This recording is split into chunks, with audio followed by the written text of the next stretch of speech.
Langit malam di desa Ploso perlahan berubah gelap tanpa bintang. Udara terasa lebih dingin dari biasanya, meski tak ada hujan.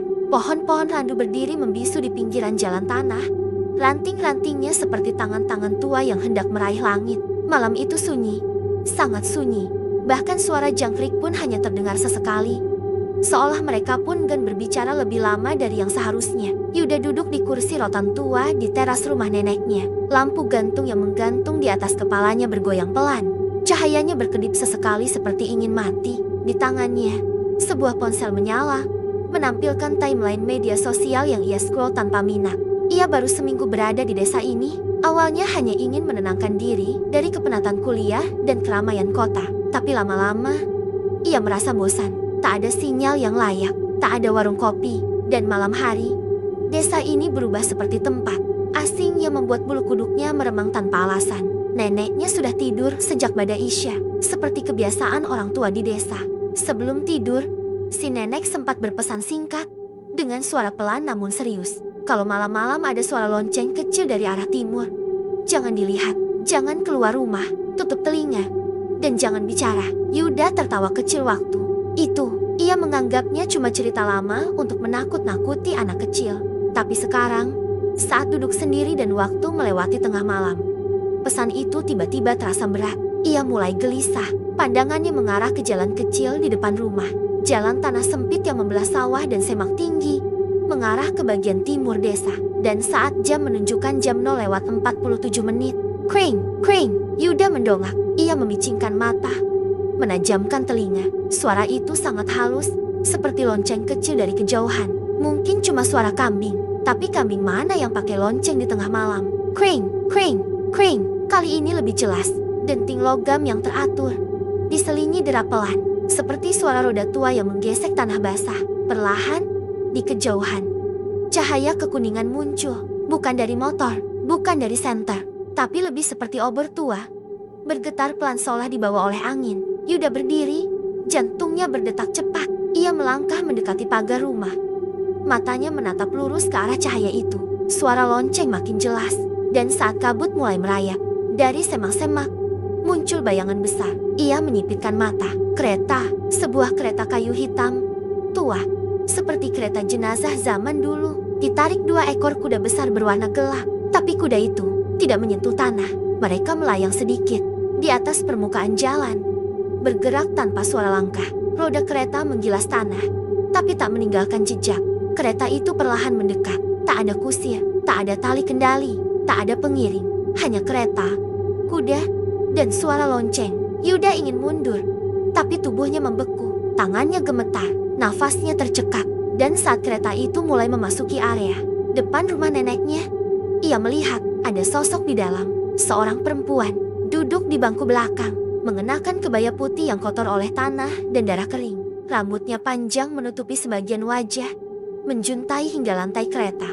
Tubuhnya kaku, kepala menunduk. Yuda merasa tenggorokannya tercekat, tapi matanya tak bisa berpaling. Kereta itu berhenti, tepat di depan rumah.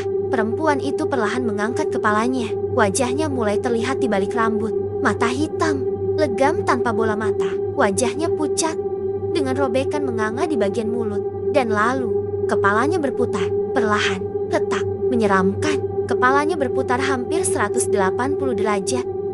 Kini menghadap langsung ke arah Yuda. Senyum lebar menyeringai dari wajahnya yang rusak. Ia membuka mulut, dan dari sana keluar suara serak. Seperti dari dalam sumur. Kursinya 01. Kamu ikut? Ya, Yuda menjerit. Ia jatuh terduduk, tubuhnya kaku. Ia ingin lari, tapi kakinya tak bisa digerakkan. Air matanya keluar tanpa ia sadari. Hidungnya dingin. Suara lonceng semakin keras. Perempuan itu melangkah turun dari kereta. Satu kaki menyentuh tanah, namun tidak menimbulkan suara. Ia berjalan ke arah Yuda. Pelan, kaku, tapi pasti. Setiap langkahnya seolah membawa hawa dingin yang menggigit sampai ke tulang. Yuda memejamkan mata. Mulutnya komat kamit. Ia bahkan tak tahu doa apa yang ia ucapkan. Ia hanya ingin bangun. Ia hanya ingin semua ini mimpi. Dan saat ia merasa sosok itu sudah sangat dekat, tepat di depannya, semua hilang, sunyi. Yuda membuka mata. Ia terbaring di lumpur. Bau tanah basah menusuk hidungnya. Kabut sudah menghilang. Tak ada kereta, Tak ada kuda, tak ada perempuan. Hanya suara ayam jantan bersahutan dari kejauhan. Fajar mulai mereka. Beberapa warga menemukannya dalam keadaan linglung. Ia digendong masuk ke rumah. Neneknya menangis, tapi tak berkata apa-apa. Hanya memeluk tubuh cucunya Rak. Yuda tak banyak bicara pagi itu. Ia hanya menunduk, tapi dalam pikirannya, suara itu masih bergema. Suara lonceng, suara tawaran dari dunia yang lain. Kursinya 01, dan ia hampir mendudukinya. Sudah 2 hari sejak malam itu, tapi Yuda belum bisa tidur tenang. Setiap kali memejamkan mata, bayangan perempuan itu muncul lagi. Wajahnya yang pucat dengan mata kosong dan senyum mengerikan. Kepalanya yang berputar tanpa suara, dan kalimat yang terus berulang di kepalanya. Kursinya 01, kamu ikut? Ya, ia masih sulit menjelaskan kejadian itu. Semua terasa nyata, tapi tak masuk akal. Bahkan ketika pagi harinya ia ditemukan warga dalam kondisi basah kuyup, dengan lumpur di seluruh tubuh. Banyak yang mengira ia tidur sambil berjalan atau kesurupan. Tapi tidak ada yang benar-benar berani menanyakan lebih dalam. Semua orang di desa ini sudah tahu, jika seseorang mulai mendengar lonceng di tengah malam, itu tandanya ia sedang dipanggil. Nenek Yuda juga tak banyak bicara. Ia hanya memandangi cucunya dengan tatapan sedih, seperti seseorang yang sudah tahu bahwa takdir gelap sedang menunggu, dan hanya bisa pasrah. Malam kedua, Yuda mencoba tidur lebih awal, tapi matanya terus terbuka, menatap langit-langit kamar. Jendela di sampingnya tertutup rapat, tapi tirainya berkibar pelan tertiup angin yang entah dari mana datangnya. Lampu remang-remang di pojok kamar sesekali berkedip, menambah suasana mencekam. Ia menutup telinga dengan bantal, berusaha tak mengingat denting lonceng itu. Tapi sekitar jam 0:30 ia mendengar suara sama. Tok, tok, tok. Bukan suara lonceng, tapi seperti suara ketukan di pintu depan rumah. Pelan, tapi jelas. 3 ketukan. Berhenti, lalu sunyi. Ia menahan nafas, tapi suara itu kembali muncul. Kali ini lebih keras. Tok, tok, tok. Yuda menunggu suara neneknya, tapi rumah itu seperti membeku. Tak ada suara lain. Ia bangkit perlahan, membuka pintu kamar, dan melangkah keluar ke ruang tengah. Suasana rumah gelap, hanya diterangi lampu minyak kecil di pojok. Angin dingin menyeruak dari celah-celah dinding kayu. Ketika ia tiba di pintu depan, ia mengintip lewat celah jendela kecil di samping. Tidak ada siapa-siapa, tapi saat menunduk, ia melihatnya. Jejak roda berat, 2 garis panjang seperti dilindas kereta, membekas jelas di tanah depan rumah. Yuda menutup jendela secepatnya. Kakinya lemas, ia mundur perlahan, kembali ke kamar, menutup pintu, dan menyelimuti dirinya rapat-rapat. Tapi ketukan itu masih terdengar. Sekarang, bukan dari pintu depan, tapi dari jendela kamarnya. Tok, tok, tok. Ia membeku. Perlahan, ia melirik ke arah jendela. Tirai yang tadinya menutupi kaca, kini terbuka sedikit. Dan dari celah itu, ada mata. Sepasang mata hitam legam menatap langsung ke dalam. Tidak berkedip, tidak bergerak, hanya menatap. Yuda ingin berteriak, tapi tenggorokannya terkunci. Ia hanya bisa mundur ke sudut kamar. Tubuhnya gemetar hebat. Lalu suara itu datang lagi.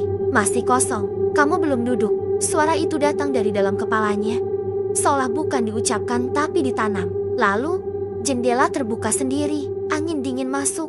Dan dari luar, sesuatu dilempar masuk ke kamar. Sebuah pita merah, tua, lusuh, basah oleh darah. Pita itu jatuh tepat di depan kaki Yuda. Ia menatapnya, lalu pingsan. Keesokan paginya, neneknya menemukan Yuda tergeletak di pojok kamar. Wajahnya pucat, tubuhnya menggigil. Tapi yang lebih membuat takut, di depan jendela kamar, tertulis dengan arang hitam, kursi ini belum terisi. Desa mulai resah. Cerita tentang kereta jenazah kembali menyebar. Beberapa orang mengaku melihat cahaya. Orangnya aneh di malam hari. Ada yang bilang mendengar suara kuda berlari, tapi tak terlihat sosoknya. Yang lainnya bersaksi melihat bayangan kereta lewat di dinding rumah mereka. Tanpa suara, hanya bayangan. Pak RT akhirnya datang ke rumah Yuda, ditemani 2 orang tetua desa. Mereka duduk di ruang tamu, menatap Yuda yang kini tampak semakin pucat. Matanya sayu seperti orang yang kurang tidur bertahun-tahun. Kereta itu, kata salah satu tetua, bukan sekadar legenda. Dulu, pernah ada seorang pengantin wanita yang dipaksa menikah oleh keluarganya. Dia menolak, tapi tidak bisa melawan. Hari itu, ia diantar ke rumah suami dengan kereta jenazah milik keluarga kaya.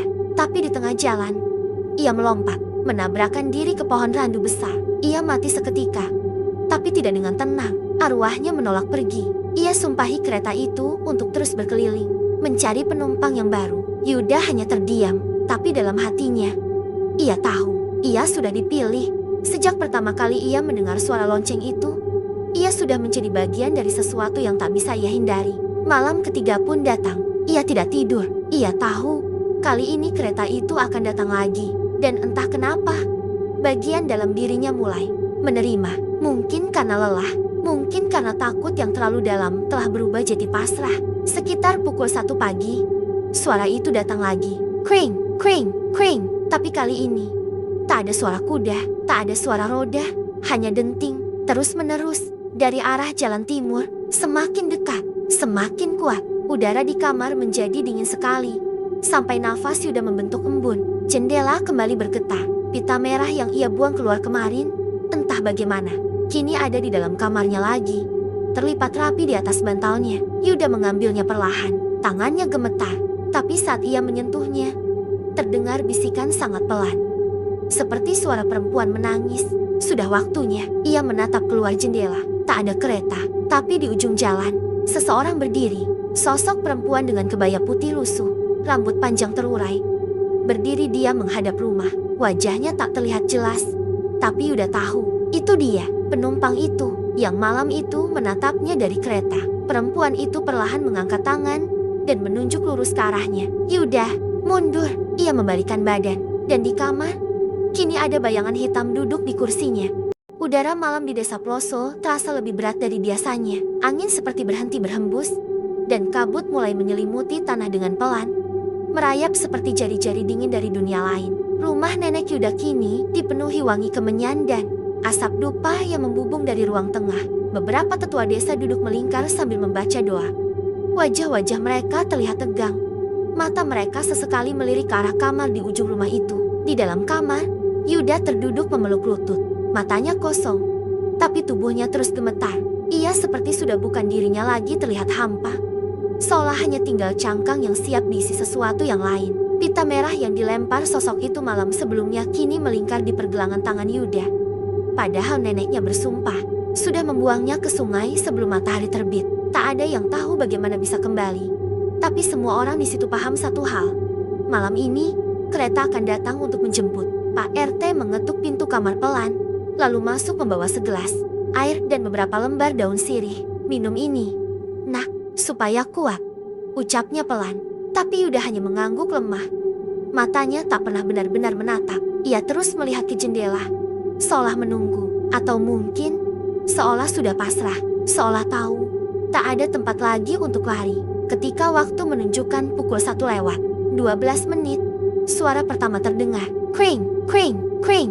Semua yang ada di rumah langsung membeku. Dupa yang semula mengeluarkan wangi perlahan mati satu persatu. Lampu minyak padam seperti ditiup dari jauh. Hanya suara lonceng yang terdengar jelas, terus-menerus, tanpa henti.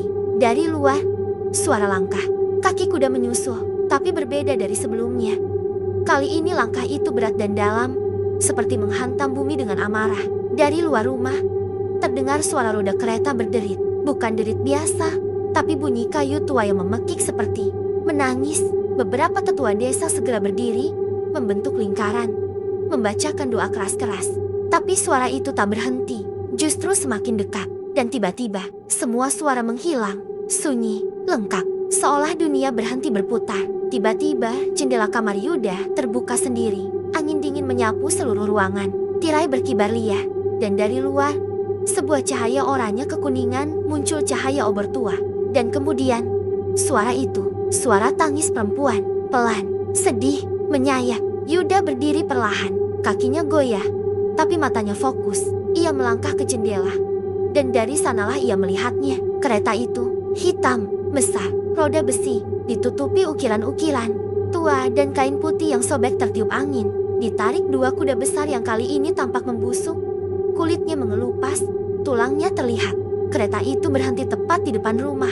Pintu belakang kereta terbuka sendiri. Di dalamnya, cahaya lilin temara menyala. Dan di tengah bangku kayu panjang, duduk perempuan itu, pengantin. Kini wajahnya terlihat jelas.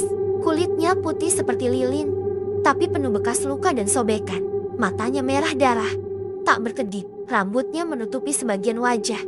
Tapi senyumnya lebar dan memaksa. Bibirnya robek sampai pipi, seperti teriris paksa.